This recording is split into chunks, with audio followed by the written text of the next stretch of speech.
أعوذ بالله من الشيطان الرجيم بسم الله الرحمن الرحيم السلام عليكم ورحمة الله وبركاته. Waalaikumsalam warahmatullahi wabarakatuh, Pak Ustadz. Rabbi shrah li sadri wa yassir li amri wahlul 'uqdatam min lisani yafqahu qawli. Allahumma salli wa sallim ala sayyidina Muhammad wa ala ali Muhammad walhamdulillahi rabbil alamin. Alhamdulillah, ibu yang dirahmati dan diberkahi oleh Allah Subhanahu wa taala. Pertama sekali mari kita bersyukur kepada Allah Subhanahu wa taala. Alhamdulillah, hari ini Allah masih berikan kita nikmat iman, nikmat Islam, nikmat kesehatan dan kesempatan. Kita bermohon kepada Allah Subhanahu wa taala, semoga dari seluruh nikmat yang Allah berikan kepada kita menjadikan kita hamba yang bertakwa di sisi Allah Subhanahu wa taala. Selanjutnya, tak lupa pula kita berselawat kepada junjungan kita Nabi besar Muhammad sallallahu alaihi wasallam.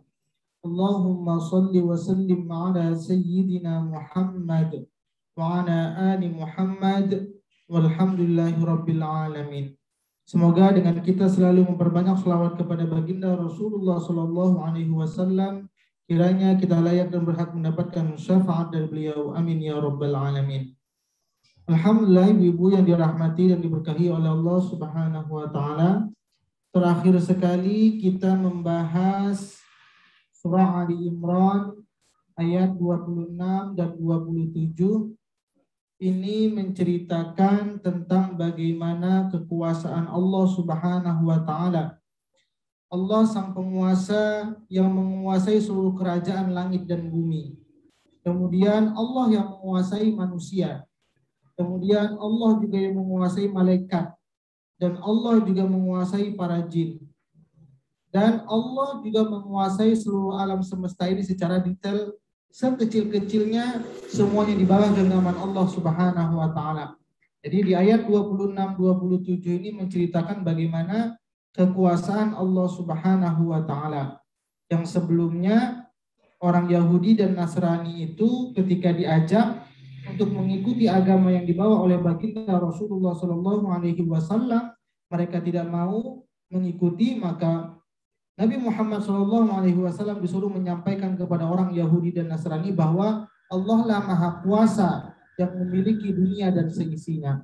Maka daripada itu, di ayat berikutnya, di ayat ke-28 yang akan kita bahas, A'udzubillahi minasyaitonirrajim. Bismillahirrahmanirrahim.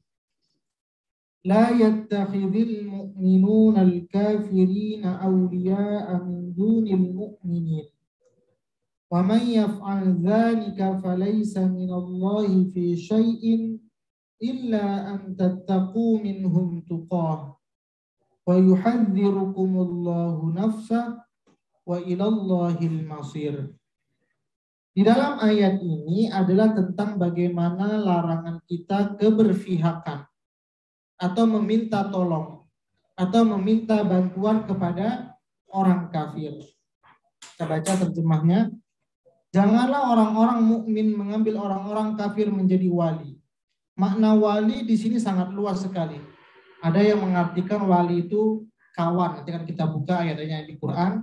Ada juga yang mengartikan wali itu adalah teman. Ada juga yang mengartikan wali itu sebagai penolong. Ada juga yang mengartikan wali itu menjadi seorang pemimpin.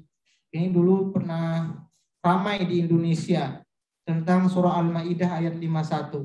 Ini salah satu kaitannya sama di dalam surah Al-Maidah ayat 51. Nanti akan kita bahas juga apa makna-makna wali. Ada yang mengartikan teman, ada yang mengartikan orang terdekat, ada yang mengartikan penolong, ada yang mengartikan pemimpin. Itu pengertian dari wali. Jangan kita bahas. Jadi, janganlah orang-orang mukmin mengambil orang-orang kafir menjadi wali dengan meninggalkan orang-orang mukmin. Jadi orang-orang mukmin ditinggalkan. Barang siapa berbuat demikian, niscaya lepaslah ia dari pertolongan Allah, kecuali karena siasat mereka memelihara diri dari sesuatu yang ditakuti dari mereka. Dan Allah memperingatkan kamu terhadap diri siksanya.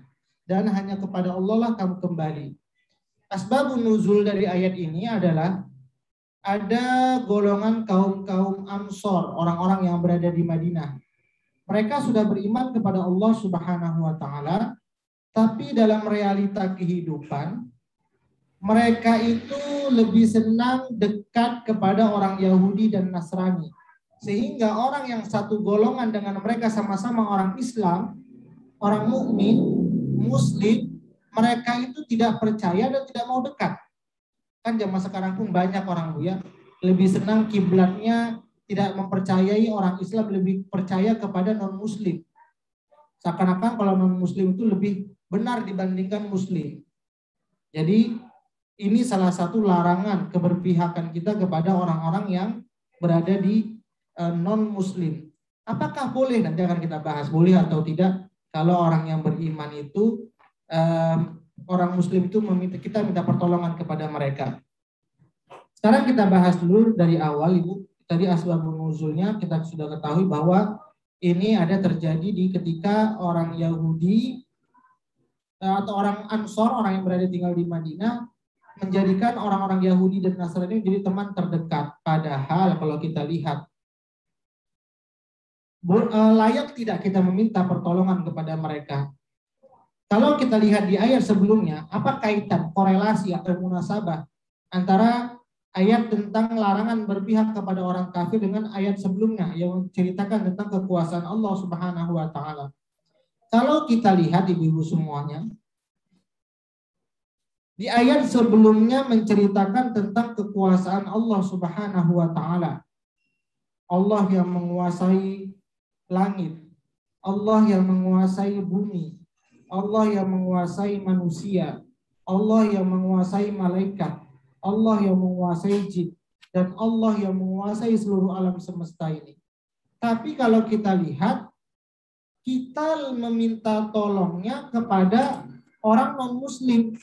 Seharusnya kalau yang terbaik itu adalah kita meminta pertolongan kepada Allah Subhanahu wa taala yang menguasai seluruh alam jagat raya ini. Tapi kalau kita lihat terbalik, ada orang yang lebih cenderung hatinya kepada orang kafir. Nah, kalau seandainya seperti itu, kepada siapa lagi selain Allah kita meminta tolong? Ada 3 paling tidak kita meminta pertolongan. Yang pertama, boleh ibu-ibu semua buka. Kita buka dalam surah Al-Maidah ayat 55 sampai 56. Silakan yang mau baca Ibu, Al-Maidah 55 56. Kepada siapa seharusnya kita meminta pertolongan? Siapa mau baca Bu? Ayat 55 56 Al-Maidah. Al-Maidah ayat 5556 ya Pak Ustadz? Ya Bu. Bismillahirrahmanirrahim. Sesungguhnya penolongmu hanyalah Allah, Rasulnya, dan orang-orang yang beriman yang melaksanakan sholat dan menunaikan zakat seraya tunduk kepada Allah. Dan barang siapa menjadikan Allah, Rasulnya, dan orang-orang yang beriman sebagai penolongnya, maka sungguh pengikut agama Allah itulah yang menang. Nah, kalau kita lihat dalam ayat ini, paling tidak ada 3 kita harus meminta pertolongan. Sesungguhnya penolong kamu hanyalah Allah yang pertama. Yang kedua Rasulnya. Yang ketiga orang-orang yang beriman. Jadi ada 3. Kalau seandainya ada orang Islam itu susah, orang beriman itu susah minta tolong. Masih banyak lagi orang Islam yang baik. Masih banyak lagi orang beriman yang kita bisa tolong. Kenapa kita harus minta tolong kepada orang yang bukan beragama Islam? Kenapa ibu-ibu kita tidak boleh minta tolong kepada orang kafir?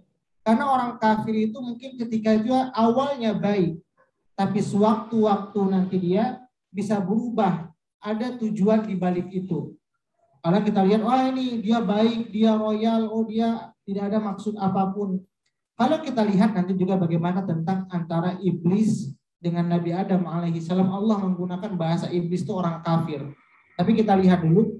Nah, kalau kita mengikuti apa yang diperintahkan Allah Subhanahu wa taala bahwa kita tidak boleh meminta pertolongan kepada orang kafir, maka Allah akan berikan rahmat.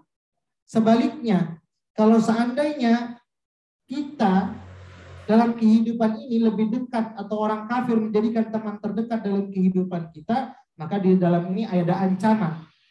Allah akan berlepas diri atau Allah tidak mau menolong kita lagi. Kalau kita dekat dengan orang beriman, minta pertolongan kepada Allah, minta pertolongan kepada Rasulullah, minta pertolongan kepada orang beriman, maka Allah akan tolong kita. Tapi sebaliknya, kalau seandainya kita tidak minta tolong kepada yang tiga tadi, kita minta tolong kepada orang kafir, keberpihakan kita, maka Allah tidak tolong kita. Kemudian bukan itu saja, Allah akan mendatangkan siksanya kepada kita. Maka terkadang banyak ini menjadi pelajaran bagi kita dalam suatu negara. Banyak negara-negara itu lebih cenderung kepada negara-negara kafir mengajakkan kerjasama.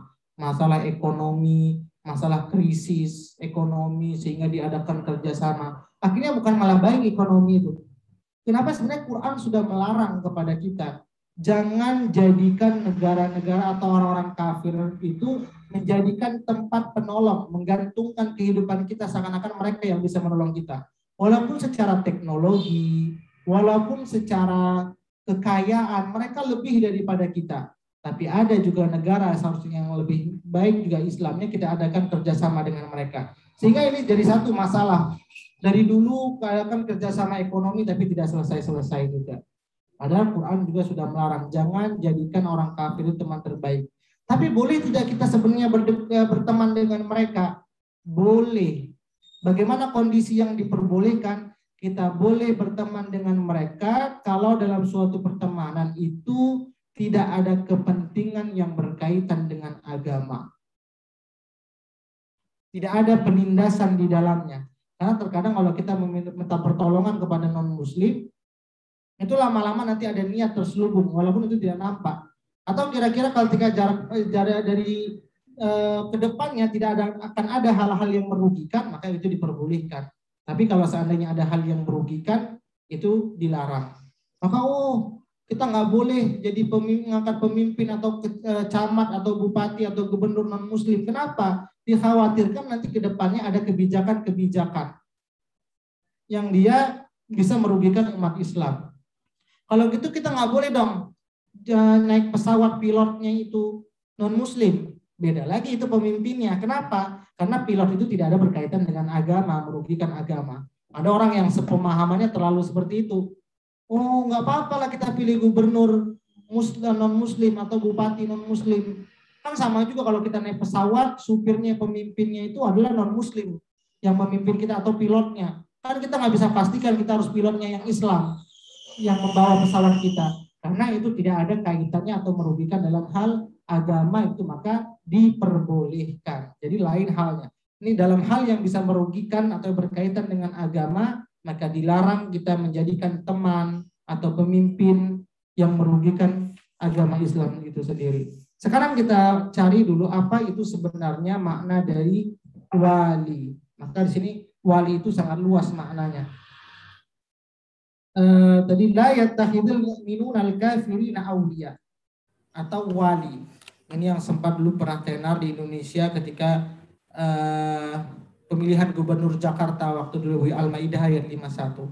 Yang maknanya juga orang banyak berbeda pendapat. Ada mengatakan wali atau aulia itu adalah teman, penolong, pemimpin. Memang maknanya luas dalam Quran. Sekarang kita lihat dulu apa itu makna wali yang ada para ulama tafsir mengatakan. Yang pertama, makna wali itu adalah bisa diterjemahkan maknanya adalah kawan. Yang kedua, wali itu juga bisa dikatakan orang-orang yang terdekat. Jadi kita nggak boleh orang-orang yang terdekat pada diri kehidupan kita ini jadi orang-orang non-muslim. Atau wali itu bisa diartikan kekasih. Wali itu juga bisa diartikan pemimpin.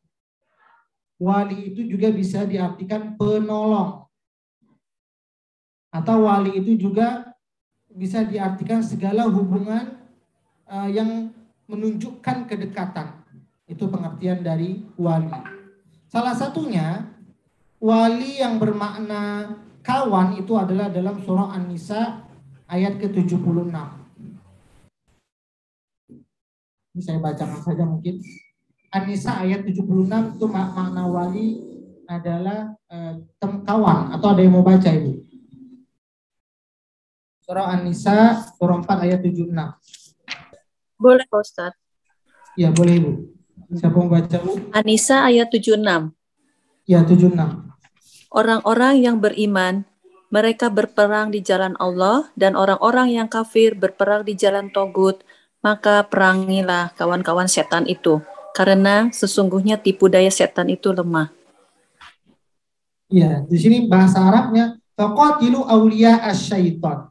Jadi teman-temannya setan. Makna aulia di sini itu bahasa Arabnya kalau kita lihat faqatilu auliya asyaiton. Ayat ke-76. Aulia atau wali. Di sini diartikan teman. Kemudian makna wali berikutnya yang diterjemahkan adalah orang-orang yang terdekat. Itu dalam surah Yunus surah 10 ayat 62. Surah Yunus, siapa membaca, Bu? Ayat ke-62. Surah 10 ayat 62. Saya Ustaz, Ya, boleh, Ibu. ingatlah wali-wali Allah itu tidak ada rasa takut pada mereka dan mereka tidak bersedih hati. Iya. Ingatlah sesungguhnya wali-wali Allah itu tidak ada kekhawatiran terhadap mereka dan tidak pula mereka bersedih hati. Maksudnya sini adalah wali di sini orang-orang yang terdekat kepada Allah Subhanahu wa taala. Ala inna awliya Allah, orang-orang yang dekat kepada Allah. Ini diartikan orang-orang yang dekat. Maka orang yang dekat dengan Allah maka tidak ada rasa ketakutan, kekhawatiran dan bersedih hati mereka. Ini diartikan wali di sini adalah awliya. Ala inna awliya Allah. Artinya orang-orang yang terdekat. Ada juga wali yang diartikan pemimpin atau penolong. Salah satu tadi yang kita baca dalam surah Ali Imran ayat 28 atau surah An-Nisa ayat 144 atau ini yang sangat tenar kemarin juga Al-Maidah ayat 51 atau juga Al-A'raf 27. Masih banyak yang lain-lainnya. Ini salah satu makna dari wali tadi, ada bermacam-macam. Kemudian di ayat ini tadi kita kembali ke Ali Imran. La yattakhidhil mu'minuna al-kafirina awliya'a min dunil mu'minin. Janganlah orang-orang mukmin mengambil orang-orang kafir menjadi wali atau penolong dengan meninggalkan orang-orang mukmin. Tadi saya katakan bahwa asbabun nuzul ini ayat ini ada orang-orang Ansor, yaitu dekat kepada orang Yahudi dan Nasrani. Sehingga para sahabat-sahabat yang lain mengingatkan, tapi mereka tidak mau juga. Malah lebih memilih teman terdekat mereka orang-orang Yahudi dan Nasrani. Kenapa? Karena orang kafir itu selalu ada tipu daya bagi mereka. Walaupun secara kasat mata atau kita lihat di dalam kehidupan mereka itu baik-baik. Wah, ini orangnya baik, pasti tidak ada maksud apapun. Padahal kalau kita lihat ya Bu ya, Allah itu ketika memanggil iblis itu dengan redaksinya bahasanya kafir. Boleh dibuka surah 2 ayat 34 Ibu. Al-Baqarah ayat 34. Aba wastakbara wa kana minal kafirin. Bahasa kafir. Dan ingatlah ketika kami berfirman kepada para malaikat, sujudlah kalian kepada Adam, maka mereka pun sujud kecuali iblis. Ia menolak dan menyombongkan diri dan ia tidak termasuk orang-orang yang kafir. Jadi karena dia tidak taat kepada Allah, maka iblis itu dianggap kafir. Dan tidak kita patuhi. Ini ada orang juga yang tidak taat kepada Allah, kita dekati dan itu dilarang. Nah, iblis di sini dikatakan bahasanya kafir. Dan iblis itu salah satu menggoda, bagaimana cara menggodanya? Dengan tipu daya. Tipu daya iblis itu baik, padahal dibalik itu menjerumuskan. Kita lihat juga non-muslim memberikan bantuan sembako kalau ada bencana, tapi ada misi terselubung di dalamnya. Walaupun secara kasat mata itu baik. Kalau kita lihat kata-kata iblis berikutnya Ibu ya. Bagaimana salah satu contoh tipu daya iblis. Iblis ini di sini dikatakan kafir. Dia nampakkan kebaikan tapi sebenarnya tipu daya. Salah satunya iblis itu menganggap menjadi penasehat bagi Adam dan Hawa. Kita lihat surah Toha, surah 20 ayat 120 Ibu.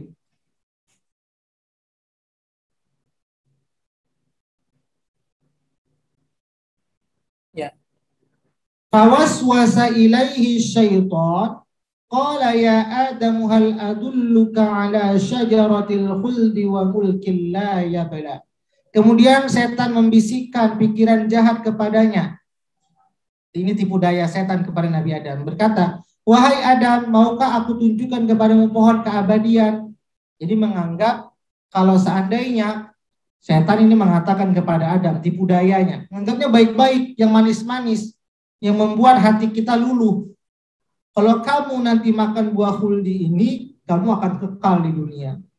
Sama orang non-muslim atau orang kafir, ada niat baik mengiming-iming kita suatu yang menjanjikan. Tapi sebenarnya itu menjerumuskan. Bukan itu saja keabadian. Ala syajaratil khuldi wa mulkin la yabla. Dan kerajaan yang tidak akan binasa. Dia dikatakan juga bukan sekadar kamu kekal saja, tapi akan kamu diberikan kekuasaan atau kerajaan. Nah, tadi pada iblis tadi dikatakan kafir. Ini sifat iblis ini menempel kepada orang kafir. Bagaimana mereka itu selalu membuat tipu daya, dan tipu daya itu membuat kita tidak sadar. Kemudian bukan itu saja mengatakan bahwa Nabi Adam itu kalau digoda dia makan buah khuldi jadi kekal atau mendapatkan kekerajaan, tapi iblis juga bersumpah kepada Nabi Adam. Apa sumpahnya? Dalam surah Al-A'raf ayat 21, surah 7 ayat 21.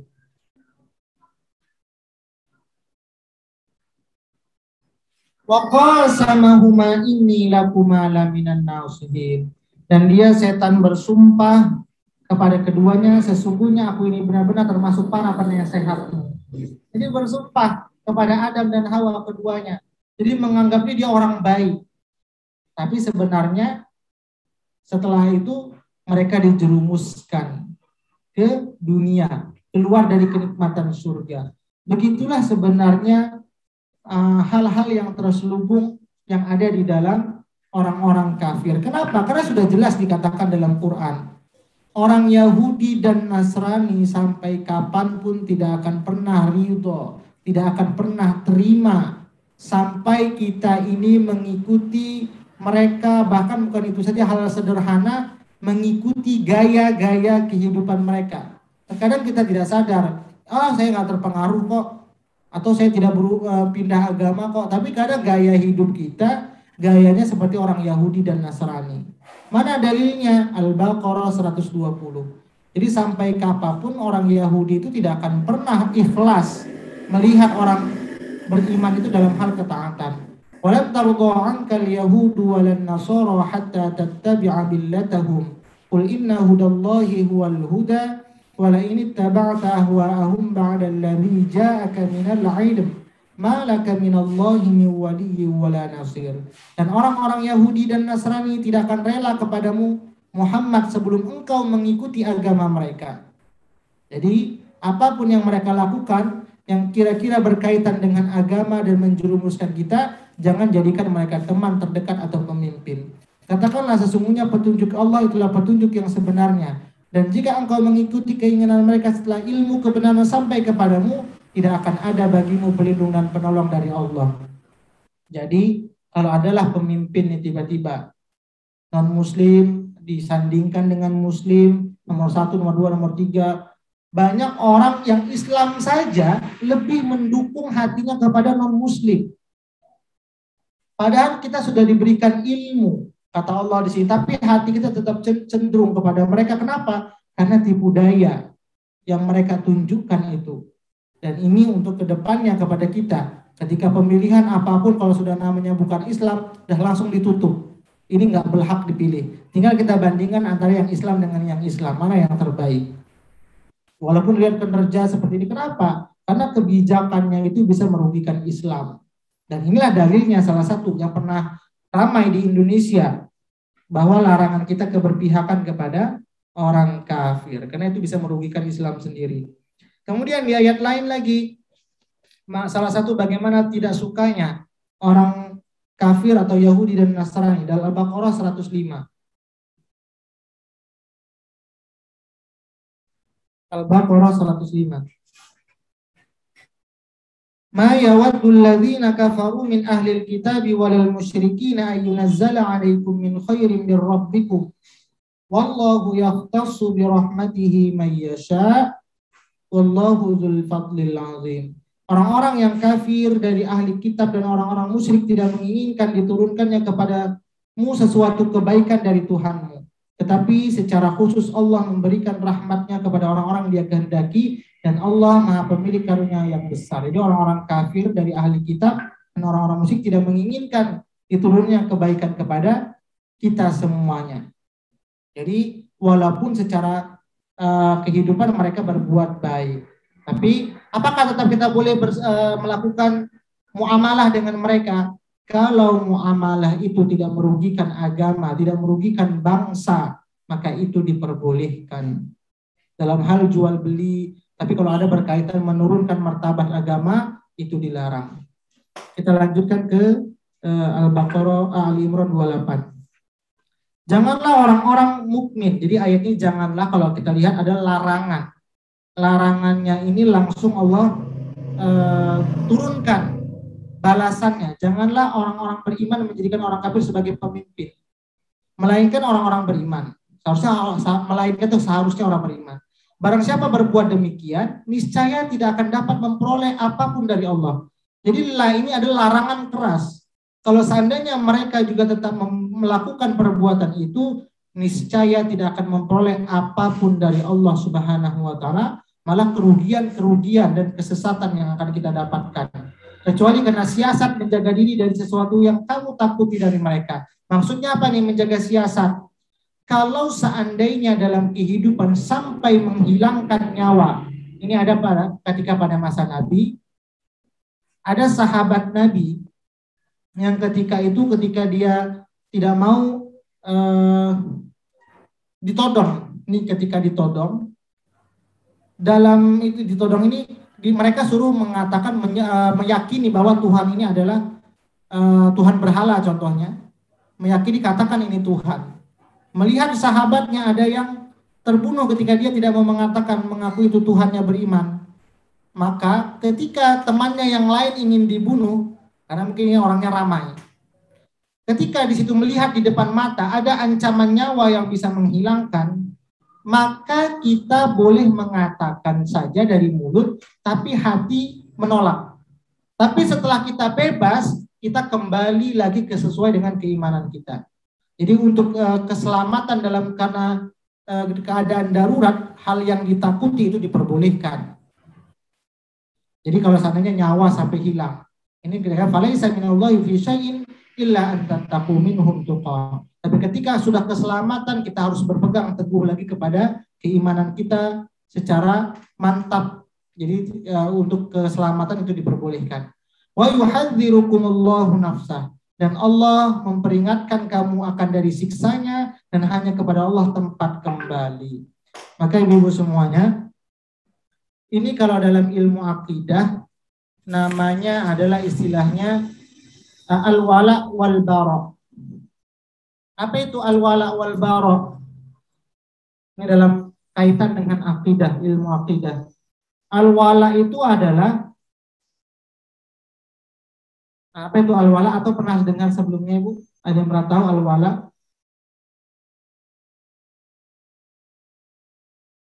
Al-wala itu adalah dekat kepada kaum muslimin dengan cara mencintai, membantu dan menolong dalam menghadapi musuh-musuh mereka. Sedangkan al-bara itu apa? Al-bara memutus atau memotong.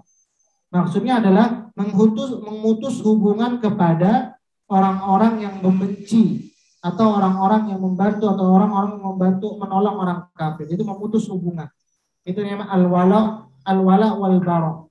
Jadi kalau digabungkan al-wala wal bara itu apa dalam kaitan akidah?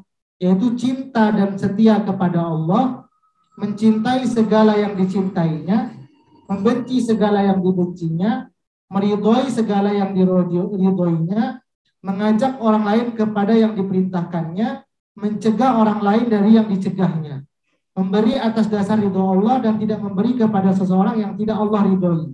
Itu pengertian dari al-wala wal bara. yang pengertian. Jadi para ulama mengartikan kalau orang yang dekat kepada orang kafir dalam hal akidah, judul temanya itu masalah al-wala wal bara. Orang yang hatinya cenderung kepada non muslim, maka di al-wala wal bara tentang akidah itu dibahas bagaimana yang dikatakan al-wala wal bara itu orang yang hatinya cenderung kepada Allah Subhanahu wa taala.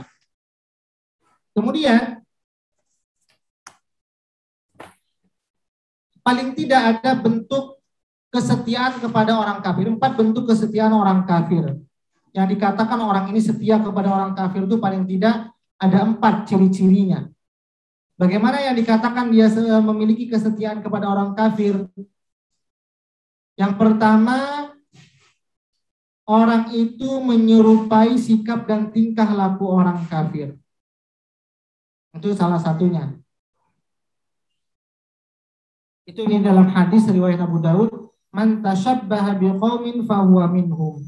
Barang siapa menyerupai suatu kaum maka ia bagian dari mereka. Ini salah satunya. Berikutnya, yang dikatakan orang-orang yang setia kepada orang kafir itu bagaimana? Menjadikan teman dan kepercayaan. Dalilnya Ali Imran ayat 118 itu.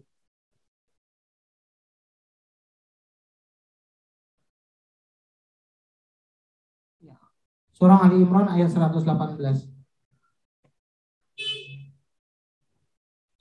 Ya ayyuhalladzina amanu la tattakhidhu bitanatan min dunikum la ya'lunakum khabala waddu ma 'anittum qad badatil baghdha'u min afwahihim wa ma tukhfi suduruhum akbar qad bayyana lakumul ayati in kuntum ta'qilun. Wahai orang-orang yang beriman, janganlah kamu menjadikan orang-orang yang di luar kalanganmu seagama sebagai teman kepercayaanmu. Jadi kalau orang yang di luar dari kita nggak boleh dijadikan sebagai orang kepercayaan atau teman kepada kita. Karena mereka tidak henti-hentinya menyusahkan kamu. Mereka mengharapkan kehancuranmu. Sungguh telah nyata kebencian dari mulut mereka. Dan apa yang tersembunyi di hati mereka sangat jahat. Sungguh kami telah terangkan kepadamu ayat-ayat kami jika kamu mengerti. Itu salah satu bentuk ciri-ciri orang yang setia kepada orang kafir. Kemudian apalagi salah satu ciri-ciri orang yang setia kepada orang yang kafir, memuji kemajuan yang mereka capai. Jadi kalau ada orang kafir memuji kemajuan yang mereka capai itu salah satu bentuk kesetiaan kita, dorongan kita kepada mereka. Dalilnya surah Toha ayat 131.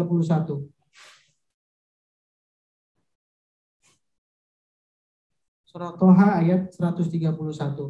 Dan janganlah engkau tujukan pandangan matamu kepada kenikmatan yang telah kami berikan kepada mereka, kepada beberapa golongan dari mereka, sebagai bunga kehidupan dunia, agar kami uji mereka dengan kesenangan itu karena karunia Tuhan lebih baik dan lebih kekal. Jadi jangan kita tujukan pandangan mata kita kepada kenikmatan atau kemajuan yang ada pada mereka. Ini salah satu dukungan kesetiaan kita kepada orang kafir. Ciri-ciri orang yang setia kepada orang kafir. Dan itu, ini ciri-cirinya memuji kemajuan yang mereka capai.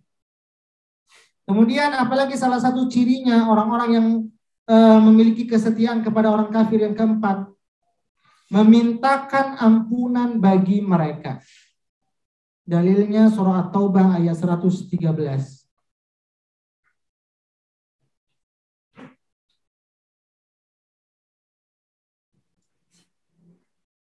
Tidak pantas bagi Nabi dan orang-orang yang beriman memohonkan ampun kepada Allah bagi orang-orang musyrik, sekalipun orang-orang kaum kerabatnya, setelah jelas bagi mereka bahwa orang-orang musyrik itu penghuni neraka jahanam.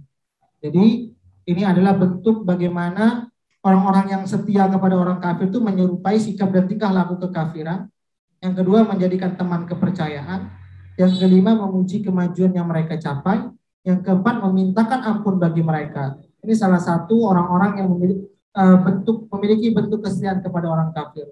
Kemudian di dalam Al-Quran itu sudah jelas kalau orang yang di dalam kehidupannya lebih cenderung kepada orang kafir, maka mereka juga dikatakan sebagai orang yang zalim dan dikatakan orang yang munafik. Banyak juga orang-orang di Indonesia nih, bukan di Indonesia saja, di mana-mana. Dia Islam, tapi memusuhi Islam, dia lebih senang kepada orang kafir. Pendapat-pendapatnya, ucapannya itu malah memusuhi Islam. Dan itu salah satu orang munafik. Sekarang kita lihat dalam surat Taubah ayat 23.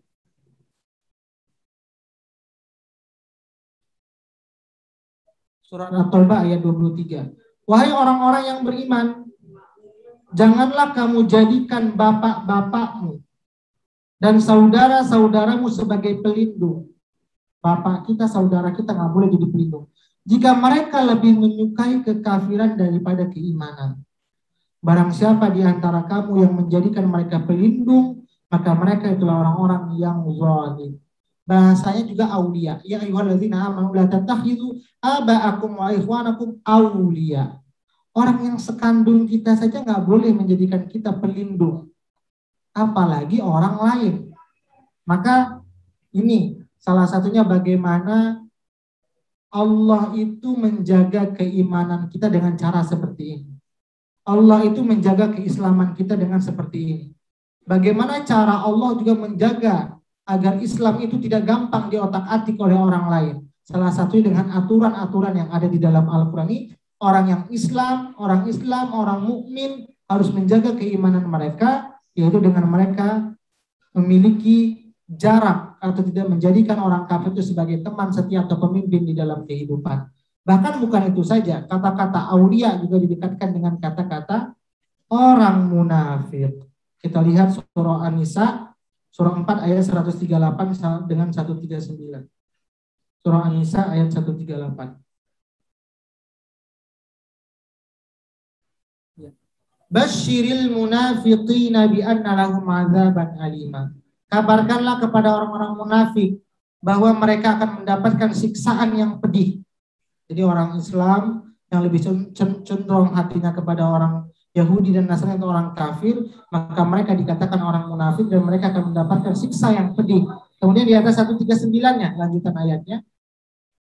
Alladzina yattakhiduna al-kafirina awliya'a min dunil mu'minin. Siapa orang-orang yang mendapatkan azab yang pedih tadi? Yaitu orang yang menjadikan orang yang kafir sebagai pemimpin dan meninggalkan orang-orang mukmin. Apakah mereka mencari kekuatan di sisi orang-orang kafir itu? Ketahuilah bahwa semua kekuatan itu milik Allah Subhanahu wa Ta'ala. Jadi dalam ayat Quran banyak saling berkaitan larangan kepada kita dengan berbagai surat tadi yang sudah kita buka.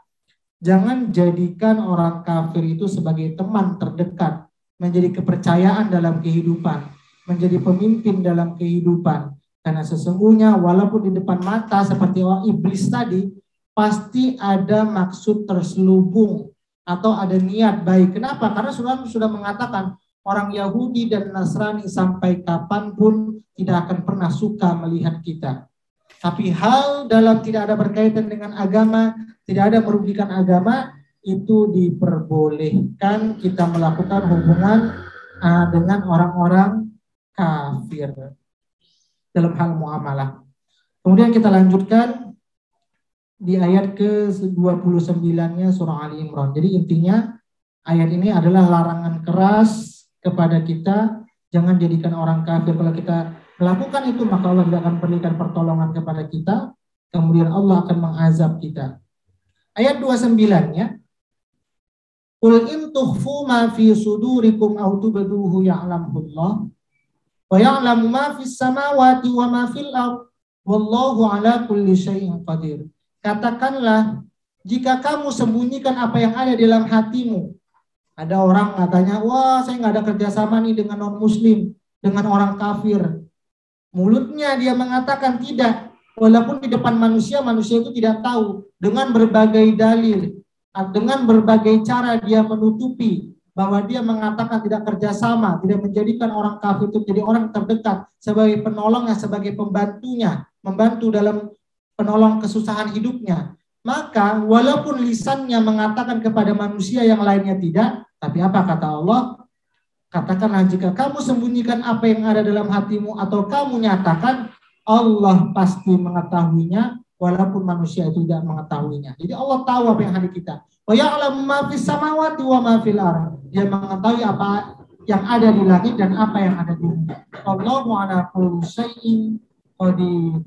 Allah Maha Kuasa atas segala sesuatu. Kenapa? Karena di ayat sebelumnya Allah sudah menjelaskan bahwa kekuasaan kerajaan langit dan bumi itu semua di atas genggaman Allah Subhanahu wa taala. Walaupun ada orang dalam hatinya tidak mengakui kedekatannya kepada orang kafir, berbohong atau munafik, tapi sesungguhnya Allah mengetahui apa yang terselubung di dalam hati kita. Ini saja inti tadabbur kita, Ibu, bahwa dalam ayat ini adalah bagaimana jangan kita jadikan orang kafir itu sebagai orang yang terdekat, tempat mengadukan permasalahan, meminta pertolongan. Kenapa? Karena orang beriman yang boleh diminta pertolongan tadi ada 3. Allah, Rasul, dan orang beriman. Ini saja mungkin tadabbur kita, Ibu. Silakan yang mau tanya. Bisa dipahami penjelasan saya, Ibu? Insyaallah Pak Ustadz. Insyaallah Pak Ustadz. Ustadz, maaf. Iya.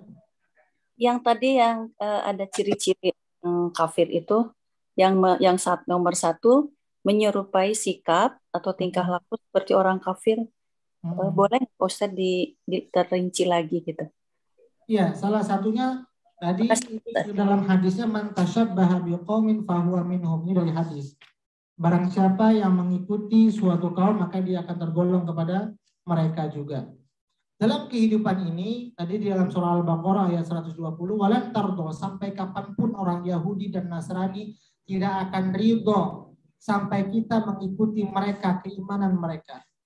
Kalau seandainya pun dalam kehidupan ini, kita atau mereka tidak mampu merubah keimanan orang-orang beriman atau orang Islam, mengikuti keyakinan mereka, paling tidak membuat orang beriman itu tidak sadar bahwa dalam kehidupan ini sebenarnya kita sudah mengikuti gaya hidup mereka.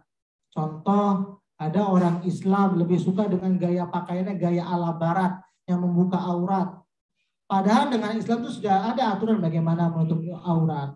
Atau dalam kehidupan ini apalagi, Bu? Nongkrong-nongkrong, gaya makan. Kalau Islam kan kita harus duduk, tapi ada juga orang harus berdiri gaya makannya. Kalau dengan keundangan gaya-gaya ala barat, terkadang kita nggak sadar, ya Bu. Kan ada orang kadang lagi party-party itu dengan makannya berdiri, ya Bu ya. Kan itu biasa kebiasaan barat. Padahal kalau Islam kita dianjurkan untuk duduk, sopan. Nah, itu secara kita tidak sadar, kita sudah terbawa bagaimana mengikuti tradisi atau kebiasaan orang barat. Seperti itu, Bu Momi. Ya Pak Ustadz, terima kasih. Ustadz, saya mau tanya Ustadz. Ustadz, saya kan tetangga sebelah rumah tuh orang Nasrani ya Ustadz. Tapi hubungannya baik gitu. Iya. Kadang saya kasihan gitu sama kehidupannya. Terus ada terlintas di hati gitu kalau pas lagi sholat atau berdoa, coba gitu dia masuk jadi masuk Islam gitu. Itu gimana Ustadz kalau kadang suka didoain gitu? Iya, doa untuk memberikan hidayah agar mereka dapat hidayah boleh. Tapi memohon ampunan atas dosa-dosa mereka itu tidak boleh. Jadi doanya, ya Allah, si A itu masih belum beriman kepadamu, ya Allah, tolong berikan hidayah, itu boleh. Tapi kalau memintakan ampun atas dosa-dosa mereka itu tidak boleh. Iya. Ya, terima kasih Ustaz. Pak Ustaz, jadi maaf, kita berhubungan baik, muamalah kepada mereka yang tidak merugikan agama itu diperbolehkan. Yang tidak merugikan keyakinan, bangsa, agama itu dibolehkan. Tapi kalau sampai merugikan itu baru dilarang. Iya, Ustadz, ya, mau tanya yang perihal yang dilarang menjadikan non-muslim sebagai orang kepercayaan. Itu kan ada di dalam Al-Quran. Kalau kita sebagai orang muslim kan kita dengar kita taat gitu ya Pak Ustadz. Tapi kadang hal itu suka dijadikan senjata untuk non-muslim, katanya ini orang muslim mengajarkan kebencian gitu dalam kitabnya gitu. Nah itu gimana ya Pak Ustadz ya kita untuk menjawabnya atau menyikapinya gitu Pak Ustadz? Yang pertama, kalau kita jadikan teman non-muslim itu menjadi teman curhatan, apa yang kita curhatkan itu bisa menjadi sesuatu cara bagi mereka bagaimana untuk melemahkan kita. Itu alasannya kenapa nggak bolehkan jadi teman curhatan dalam kehidupan, tempat mengadu, meminta pertolongan. Karena dikhawatirkan nanti, tadi kan dalil secara umumnya orang Yahudi sampai kapanpun nggak akan pernah ridho. Mereka akan cari cara. Maka terkadang kita tidak sadari kita curhat kepada mereka. Terserah mereka juga memusuhi kita. Jadi walaupun kita, wah ini dalil bagi mereka orang Islam itu keras, tidak. Mereka juga ada aturan dalam agama mereka. Orang Islam itu dikatakan domba tersesat. Dan Islam pun ada garis-garis yang harus kita patuhi. Larangan-larangan yang terkadang kita menganggap longgar-longgar sehingga kita kebablasan. Sehingga ada orang menikah dengan non-muslim. Seperti kemarin, tadi malam saya balik kampung. Habis kemarin bawa orang tua saya berobat. Langsung karena pakaian di rumah orang tua saya yang kemarin niatnya sih nginap sebulan di rumah saya. Akhirnya harus nginap sebulan karena berobat. Akhirnya tadi malam saya balik kampung habis sholat maghrib ke Langkat. Apa yang terjadi? Alasan pacaran sudah 7 tahun. Akhirnya orang tuanya nggak mau sebenarnya menikahkan. Tapi anaknya tetap maksa. Akhirnya nikah juga dengan berbeda agama. Terkadang ini kita tidak sadari. Teman curhat, cerita-cerita. Akhirnya jatuh cinta. Lama-lama apa? Menikah juga. Padahal Islam sudah melarang. Ini kalau seandainya memang anak kita tidak diawasi akidahnya dari awal. Sehingga kebablasan. Akhirnya menikah juga. Jadi kalau ditanya, kalau curhat yang untuk menjadikan mereka mencari cara agar nanti tahu kelemahan kita di mana, itu dilarang.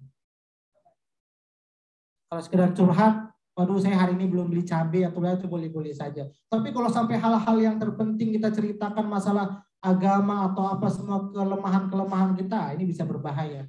Seperti itu, Ibu. Oke, Ibu.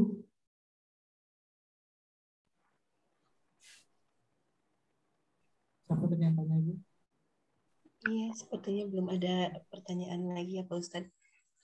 Ya, kalau tidak ada, ini satu ayat lagi di ayat 30-nya penutupannya tidak ada penjelasan yang dalam, hanya sebagai ganjaran saja. Tadi kan ganjarannya Allah tahu di hati kita. Di ayat 30-nya, yauma tajidu kullu nafsin ma 'amilat min khairin muhdara wa ma 'amilat min su'in tawaddu law anna bainaha wa bainahu amadan ba'ida wa yuhadzirukumullahu nafsahu wallahu raufum bil 'ibad. Pada hari ketika setiap diri mendapati segala kebajikan yang telah dilakukan di hadapan kepadanya, ini maksudnya ketika di akhirat kelak. Jadi ketika nanti di akhirat kelak dihadapkan kebaik amal-amal kita, di hadapan juga kejahatan-kejahatan yang kita kerjakan, ia inginkan kalau kiranya antara ia dan hari itu ada masa yang jauh. Pada hari ketika setiap diri mendapati segala kebajikan yang telah dilakukannya di hadapan kepadanya, begitu juga kejahatan yang telah dikerjakannya, ia ingin kalau kiranya antara ia dan hari itu ada masa yang jauh. Dan Allah memperingatkan kamu terhadap diri siksanya, dan Allah sangat penyayang kepada hamba-hambanya. Maksudnya apa? Ini adalah ayat tentang bagaimana ganjaran. Ganjarannya apa saja tadi? Allah kalau orang yang menjadikan dalam kehidupannya orang kafir menjadi teman dekat, teman curhat, menjadi wali, menjadi pemimpin, menjadi penolong, maka Allah tidak memberikan pertolongan. Kemudian apalagi di ayat 28 tadi di sini demikian niscaya lepaslah ia dari pertolongan Allah. Ini yang pertama ganjarannya. Kecuali karena dia siasat memelihara diri sesuai dengan ditakut. Dan Allah peringatkan kamu terhadap diri dari siksanya. Berarti yang kedua adalah azab. Dan di sini ketika di akhirat kelak, nanti di ayat 30 ini, mereka akan menyaksikan apa yang telah mereka perbuat dulu ketika di dunia, bahwa bahkan ada orang yang ketika itu sudah menyesal mengikut apa yang ada dalam orang-orang Yahudi dan Nasrani. Sehingga mereka mendapatkan azab dan balasan ketika di akhirat kelak. Inilah tentang bagaimana larangan kita berpihak kepada orang kafir. Karena hanya 3 kita boleh minta pertolongan: Allah, Rasul, dan orang beriman. Dalam surah Al-Maidah tadi. Dalam surah Al-Maidah ayat 55 dan 56 tadi. 3 itulah yang boleh kita bergantung, minta pertolongan. Ada lagi yang mau tanya, Ibu? Kalau tidak ada, kita cukupkan. Insyaallah untuk besok ayat ke-31.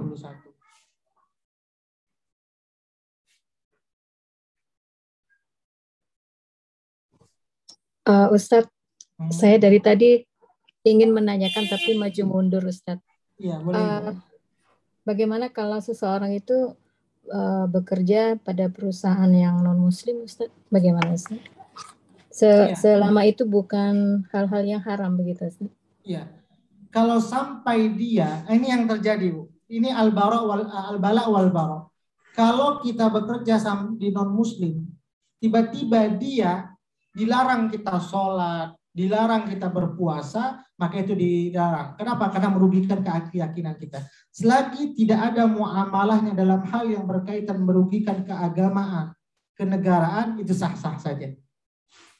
Seperti itu, Bu. Sekarang kita lihat kerjanya ada tidak sampai merugikan keyakinan kita, ibadah kita. Oh, kamu kerja nggak boleh sholat, kamu kerja nggak boleh puasa, maka itu sudah salah. Dilarang keberpihakan seperti itu. Sama seperti kita meyakini apa yang mereka percayai. Nggak sholat, nggak apa, jadi dengan semuanya. Jadi boleh ya? Boleh selagi tidak ada kaitannya dengan akidah. Maksudnya jadi dia non-muslim itu menjadi pemimpin kita, iya. Gitu. Pemimpinnya itu tidak ada kebijakan dalam hal agama, sah-sah saja, Bu. Kalau di kantor kan mungkin dengan perminyakan atau apa contoh, itu kan tidak ada kaitan dengan agama. Tapi kalau melanggar agama, dia buat aturan yang merusak bagian keyakinan kita, itu dilarang. Contoh presiden, kan itu banyak cakupannya, masalah keuangan, pendidikan, masalah agama. Kalau seandainya kebijakan-kebijakannya itu merugikan agama, maka itu dilarang. Kalau ikut itu maksudnya itu memeriahkan satu hari keagamaan begitu, hanya sekadar ikut begitu atau appreciate begitu. Nah, itu meyakini, itu ayat yang sebelumnya. Salah satu kita dilarang juga itu bukti man tasyabbaha biqaumin fahuwa minhum. Dengan kita mengatakan selamat hari ini atau dengan merayakannya, itu bukti kita meyakini kepercayaan mereka. Bukti yang nampakkan dalam diri kita apa yang meyakini mereka itu kita setujui seperti itu. Jadi kita hanya hormati saja atau kita hormati saja keyakinan mereka seperti itu. Ya, baik. Kesertaan tidak boleh. Baik, Ustaz. Apalagi mengucapkan ya, Ustaz ya, tidak boleh ya. Terkadang kita ini suka gimana ya, Bu? Suka tidak enakan. Kalau kita punya bos atau punya teman non-muslim, kita kalau nggak mengucapkan gak enak ini. Tapi terkadang orang non-muslim kepada Islam belum tentu semuanya seperti kita berpikir ya, Bu. Mereka lebih menjaga keyakinan mereka. Terkadang kita suka kebablasan, Ibu. Itu yang jadi masalah. Padahal kan ada aturan yang memang boleh, ada aturan yang tidak boleh. Seperti itu. Ya. Baik, Ustaz. Terima kasih, Ustaz. Oke, Bu. Jadi intinya terkadang walaupun kita tidak ucapkan, mereka juga tidak tersinggung dalam hal itu. Tapi kadang kitanya perasaan lebih awal tidak enak. Ini yang jadi masalah itu. Oke, Ibu. Kalau tidak ada lagi, insya Allah kita akan lanjutkan besok di ayat 31. Baru nanti di ayat 32-nya baru bahas tentang kisah keluarga Imran. Ini kan sebenarnya menceritakan dulu kekuasaan Allah, keyakinan kita memantapkan kepada Allah. Baru nanti membahas tentang keluarganya Imran sesuai dengan nama surahnya Ali Imran. Ini saja mungkin Ibu yang dapat saya sampaikan, lebih kurangnya mohon maaf. Kita tutup dengan doa. Insya Allah besok ketemu jam 10 ya, Bu. Kita tutup dengan doa. A'udzu billahi minasyaitonir rajim. Bismillahirrahmanirrahim. Alhamdulillahi rabbil alamin. Hamdan yuwafi ni'amahu wa yukafi'u mazidah. Ya Rabbana lakal hamdu kama yanbaghi li jalali wajhikal karim wa 'azimi sultanik. Allahumma salli wa sallim ala sayyidina Muhammad. Allahumma rahamna bil Qur'an. Allahumma ja'alna min ahlil Qur'an. Allahumma nawwir qulubana bil Qur'an wa zayyin akhlaqana bil Qur'an wa adkhilna al jannata bil Qur'an wa najjina minan nari bil Qur'an. Rabbana atina fid dunya hasanah wa fil akhirati hasanatan wa qina adzaban nar. Wa sallallahu ala sayyidina Muhammad wa ala alihi wa sahbihi wa sallam. Subhana rabbika rabbil izzati amma yasifun.